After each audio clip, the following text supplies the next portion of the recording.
Bapak, Ibu, Saudara-saudari yang saya kasih dalam Tuhan, sebelum kita membaca, mendengar, dan merenungkan firman Tuhan, mari kita memohon pertolongan Tuhan Roh Kudus, agar Dia menolong kita di dalam pembacaan dan perenungan firman Tuhan.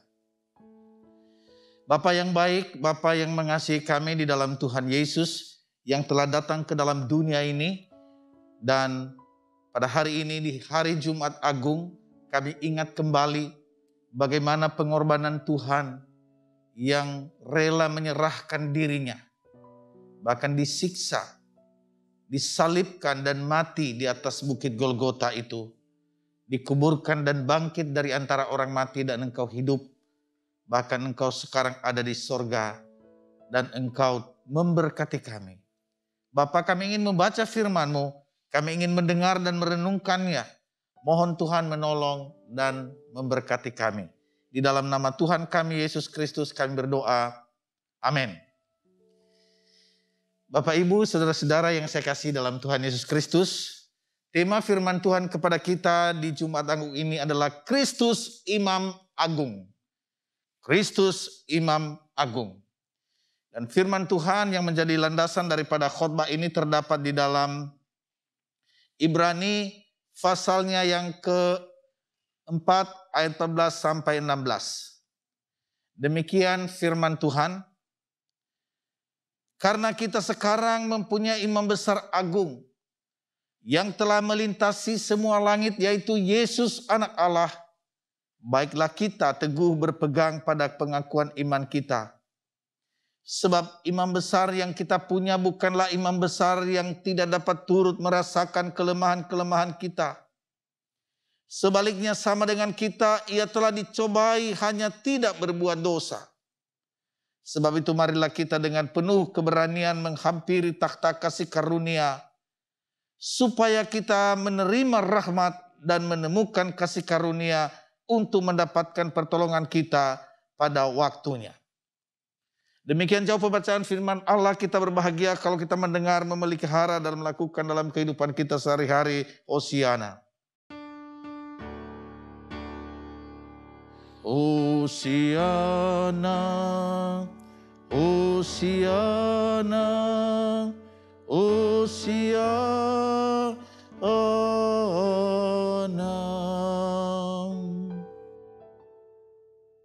Bapak, Ibu, Saudara-saudara yang saya kasih dalam Tuhan Yesus Kristus, salah satu hambatan dalam kita berelasi dengan orang lain adalah adanya jarak. Jarak membuat suatu relasi tersekat sehingga tidak bisa dekat, apalagi akrab.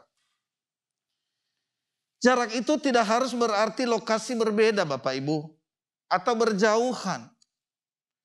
Tetapi bisa juga berarti perbedaan status, sosial, budaya, ekonomi, ras, atau perbedaan generasi.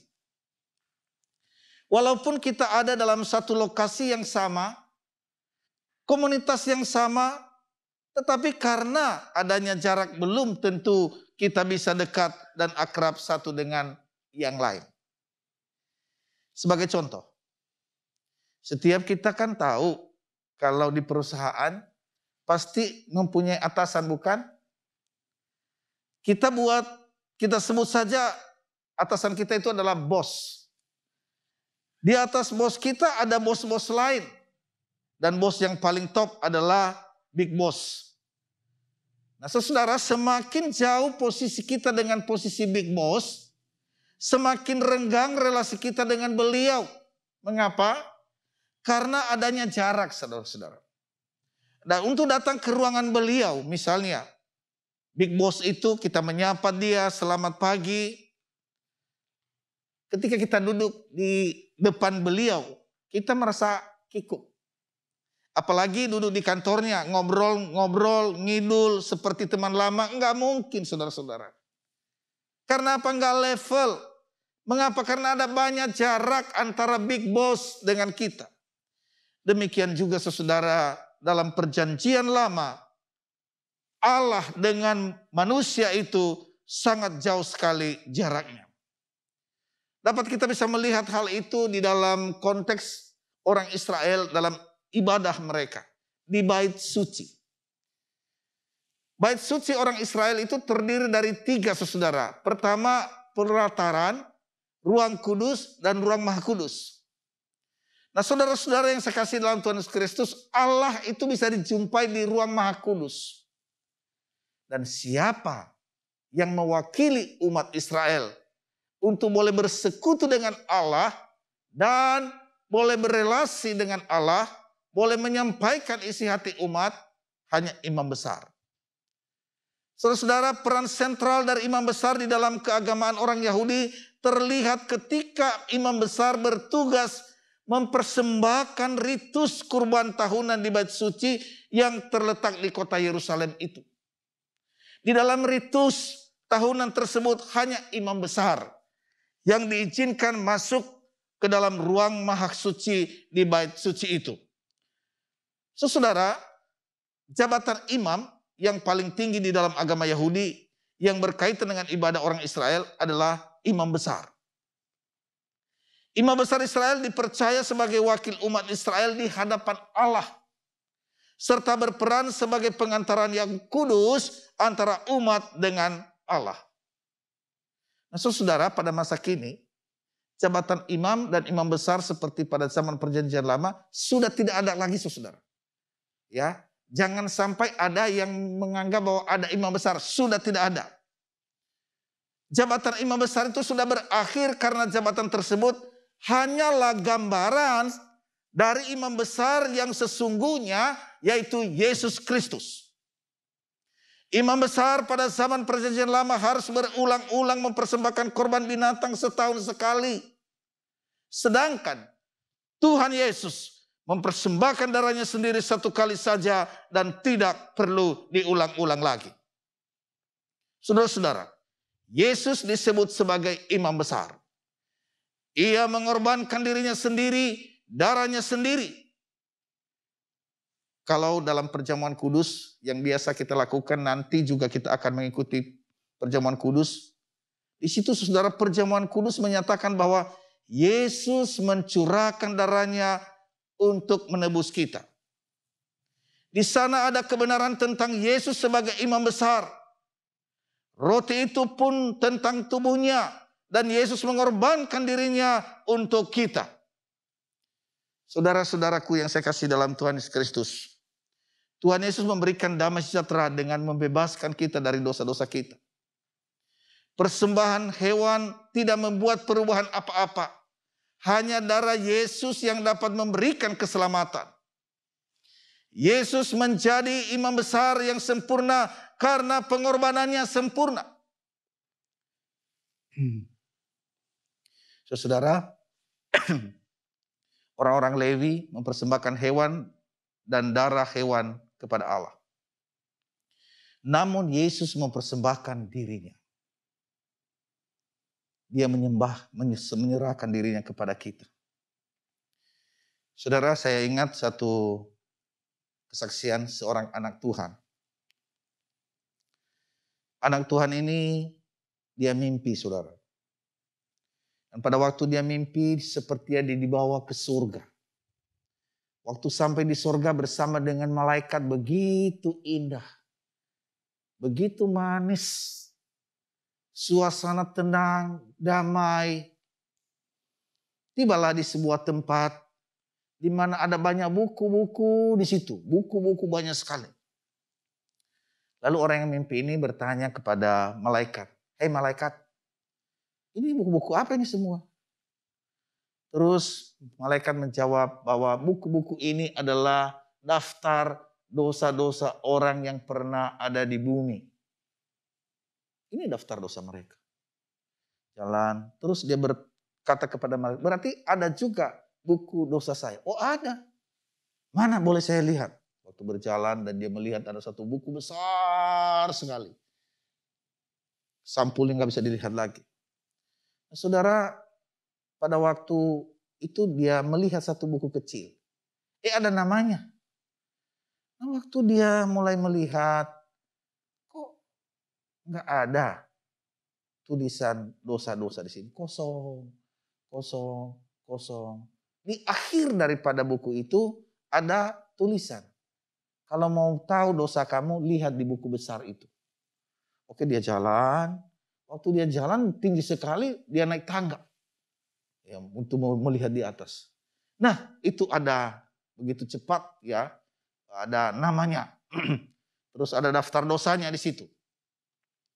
Waktu dia baca, dia malu. Ternyata dosa-dosanya banyak sekali.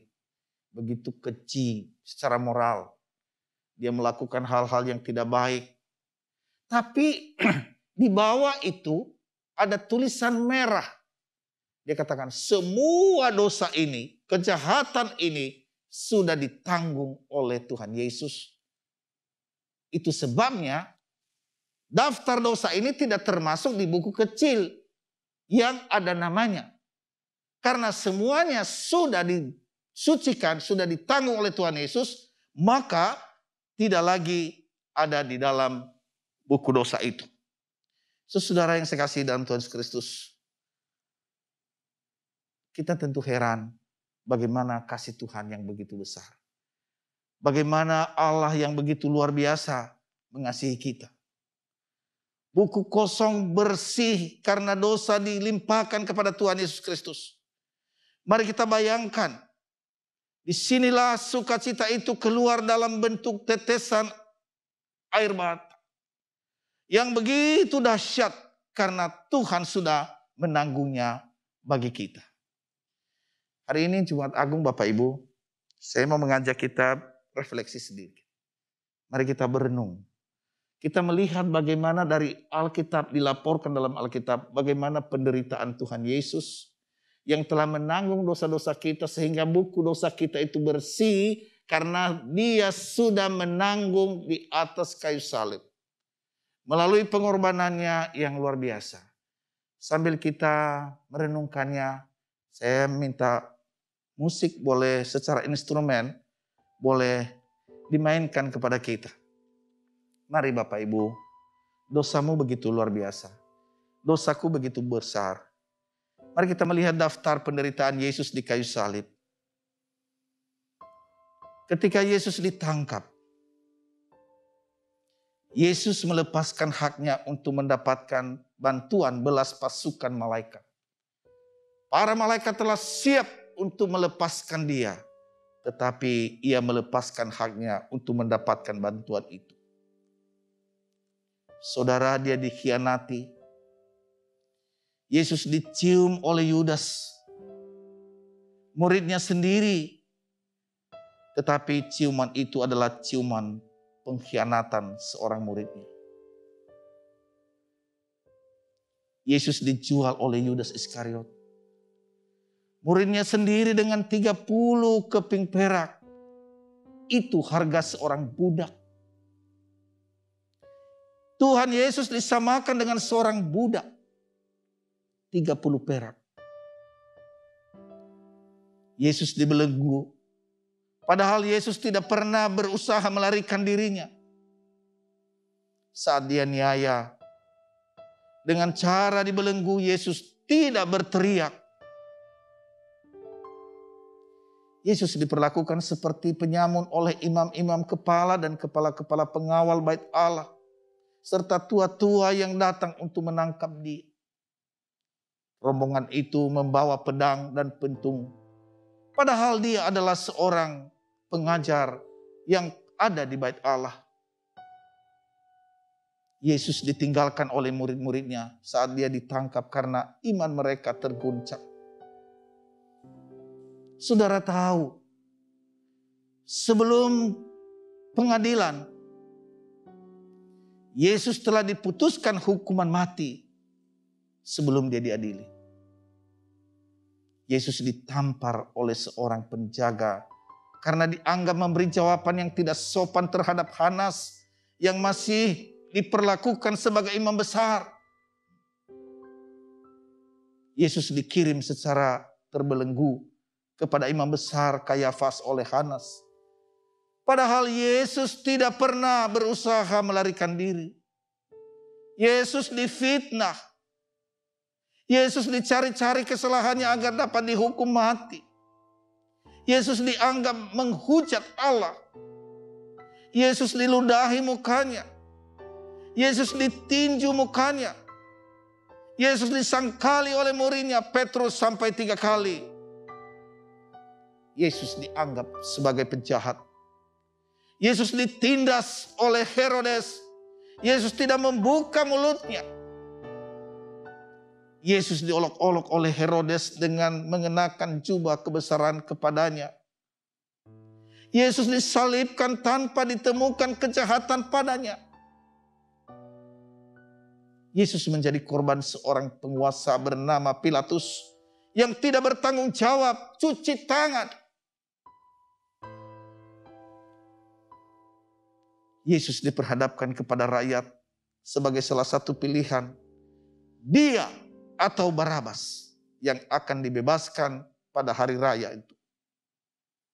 Saudara, diperbandingkan dengan orang yang sama sekali tidak banding. Yesus menjadi tontonan yang menyedihkan. Yesus memikul salibnya. Tangan dan kakinya Yesus ditusuk. Penderitaan Yesus sampai dirasakan sampai ke tulang-tulangnya. Saudara, kekurangan cairan, dehidrasi, Yesus haus, Yesus diremukkan, Yesus mati dengan cara menyerahkan nyawanya kepada Bapa. Saudaraku yang kasih dalam Tuhan, itulah yang diberikan oleh Tuhan untuk menanggung dosa-dosa kita. Ia telah melewati itu. Saudara-saudara yang sekasih dalam Tuhan Yesus Kristus, saya mengakhiri khotbah ini. Kita akan masuk dalam perjamuan kudus. Kisah seorang anak yang mencuri uang perhiasan dan uang-uang yang ada di rumahnya. Anak ini mengecewakan ayahnya sampai suatu hari papanya begitu marah kepada dia dan akhirnya anak itu diusir dari rumah. Karena semua uang yang diambilnya dia jadikan untuk berfoya-foya. Papanya akhirnya mengusir dia. Nah saudara, ibunya sedih sekali ketika anak ini diusir. Semua harta yang diambil dia berfoya-foya dan pada akhirnya habis juga dan anak ini menjadi menderita. Sementara mamanya karena kehilangan anaknya dia mulai sakit-sakitan. Dan tibalah saatnya di mana sakit penderitaan mama ibu daripada anak ini sudah parah. Suaminya berkata, minta apa yang engkau minta kepadaku sebelum engkau meninggal. Istrinya berkata, anak kita Pak, bawa dia ke rumah. Waktu dia mendengar itu dia marah. Dia tidak mau. Tetapi dia sayang istri, akhirnya dia suruh orang untuk membawa ke rumah anak ini. Saudara tahu ketika dia tiba di rumah anak ini, dia punya baju yang sudah robek-robek, sudah kurus, bau. Hampir tidak seperti dia waktu dia meninggalkan rumahnya. Susah untuk dikenali. Saudara, ketika ibunya melihat anaknya datang. Dan anaknya langsung berlutut di depan ibunya. Dan ibunya dengan kekuatan terakhirnya. Dia pegang tangan anaknya. Dan dia raih tangan suaminya. Dan dia satukan, dia katakan, kalian harus bersatu.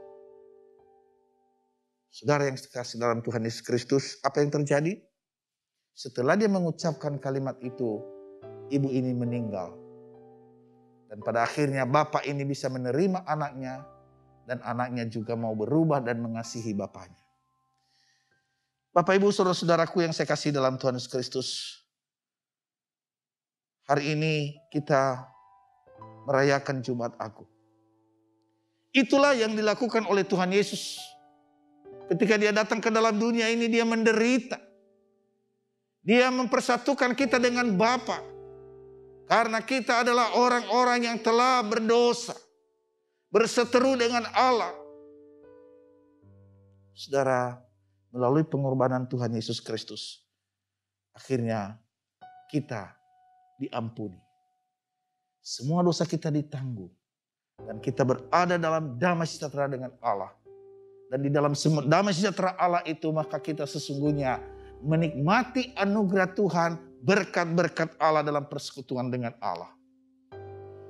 Bapak, Ibu, saudaraku yang saya kasih dalam Tuhan Yesus Kristus. Hari ini kita telah merenungkan firman Tuhan ini. Bahwa Yesus adalah imam besar agung kita. Yang telah menanggung dosa kita. Yang telah mempersatukan kita dengan Allah. Yang telah menyucikan dosa-dosa kita. Maka setiap kita pada hari ini, mari kita sadar. Sampai kapan kita mengakhiri hidup di dunia ini. Bapak Ibu yang saya kasih dalam Tuhan Yesus Kristus, firman Tuhan berkata bahwa kalau kita kuat 70 tahun. Dan kalau kita kuat lagi 80 tahun. Sesudah itu kita akan meninggalkan dunia ini. Maka ketika kita meninggalkan dunia ini, saudara, apakah kita masih tetap hidup dalam dosa? Belum diperdamaikan dengan Allah. Maka yakinlah dan percaya kalau demikian, tempat kita kalau kita belum diperdamaikan dengan Allah adalah neraka selama-lamanya. Tapi ketika kita membuka hati kita, mau menerima Yesus sebagai Tuhan dan Juru Selamatnya, maka saudara, kita adalah menjadi anak-anak Allah. Dan kita akan memperoleh hidup yang kekal. Mari melalui kesempatan Jumat Agung hari ini, mari kita mengoreksi diri kita kembali. Pertobatan kita dengan Tuhan. Kalau kita sudah di dalam pertobatan yang sesungguhnya, bersyukurlah. Dan muliakanlah Tuhan. Tetapi bagi saudara-saudara yang masih ragu-ragu, saya mau menantang Bapak Ibu. Bukalah hatimu. Dan katakan kepada Tuhan Yesus, Tuhan, Engkau telah menderita buat saya. Untuk dosa-dosa saya. Saya terima Engkau Tuhan. Engkaulah Tuhan dan Juru Selamatku selama-lamanya. Maka saudara, Tuhan akan menerima engkau. Dia akan mengampuni segala dosamu dan menyucikan engkau. Dan kita akan bersama-sama masuk di dalam rumah Bapa nanti pada waktu Tuhan memanggil kita selama-lamanya. Biarlah firman Tuhan ini boleh menjadi berkat bagi kita. Dan kita boleh sungguh-sungguh ada di dalam damai sejahtera Allah. Mari kita berdoa untuk firman Tuhan ini. Bapa, kami telah membaca, mendengar dan merenungkan firman-Mu. Yesus Kristus, Imam Agung kami, yang telah menanggung segala dosa-dosa kami dan telah memperdamaikan kami dengan Engkau, Bapa, dan kami menjadi anak-anak-Mu. Terima kasih Bapa, meteraikan firman ini. Biarlah kami yang sudah diselamatkan, kami boleh bersyukur kepada Tuhan. Dan bagi yang belum, biarlah Roh-Mu yang kudus yang mengingatkan dan menuntun sehingga hanya kepada Engkau saja mereka percaya. Terima kasih Bapa. Dalam nama Tuhan kami Yesus Kristus kami berdoa. Amin. Sekarang kita akan masuk di dalam doa syukur dan doa syafaat. Mari kita berdoa. Bapa di surga, terima kasih hari ini di mana kami boleh mengadakan perjamuan kudus. Tuhan, apa yang telah kami terima hari ini, itu sungguh memberikan kekuatan baru kepada kami untuk boleh menjalani hidup ini. Bapa, dimanapun berada jemaat kami hari ini, baik yang ada di gereja maupun juga yang ada di rumah masing-masing, Engkau mengerti setiap kami. Kalau dalam pergumulan masalah yang ada, Tuhan sendiri yang akan menopang, Tuhan sendiri yang akan memberikan kekuatan, dan kalau ada dalam kelemahan tubuh sakit, Tuhan sembuhkan. Bapa yang baik, kami doakan gereja-gereja Tuhan yang ada di Indonesia, secara khusus hari ini di mana seluruh umat Tuhan di muka bumi merayakan Jumat Agung. Dan biarlah seluruh umat-Mu boleh memuliakan, menyenangkan, dan memberkati mereka. Terima kasih Bapa di surga, kami juga doakan Tuhan Yesus untuk pekerjaan Tuhan, pelayanan-pelayanan yang ada. Biarlah Engkau sendiri yang menolong dan memberkati, sehingga semua pelayanan-pelayanan itu, penginjilan, itu juga boleh berjalan dengan baik. Kami serahkan untuk pemerintah kami, bangsa dan negara kami, presiden dan wakil presiden, seluruh aparatur pemerintah, secara khusus dalam menangani COVID-19 ini, dalam saat ini di mana seluruh bangsa kami dalam proses untuk vaksin. Dan biarlah itu semua boleh berjalan dengan baik dan pada akhirnya semua bangsa kami ini boleh bebas dari COVID-19. Terima kasih Bapa. Inilah doa kami yang kami naikkan kepadamu di dalam nama Tuhan kami Yesus Kristus yang telah mengajar kami berdoa. Bapa kami yang di surga, dikuduskanlah namamu, datanglah kerajaanmu, jadilah kehendakmu di bumi seperti di surga. Berikanlah kami pada hari ini makanan kami yang secukupnya, dan ampunilah kami akan kesalahan kami, seperti kami juga mengampuni orang yang bersalah kepada kami. Dan janganlah membawa kami ke dalam pencobaan, tetapi lepaskanlah kami daripada yang jahat, karena Engkau yang punya kerajaan dan kuasa dan kemuliaan sampai selama-lamanya. Amin.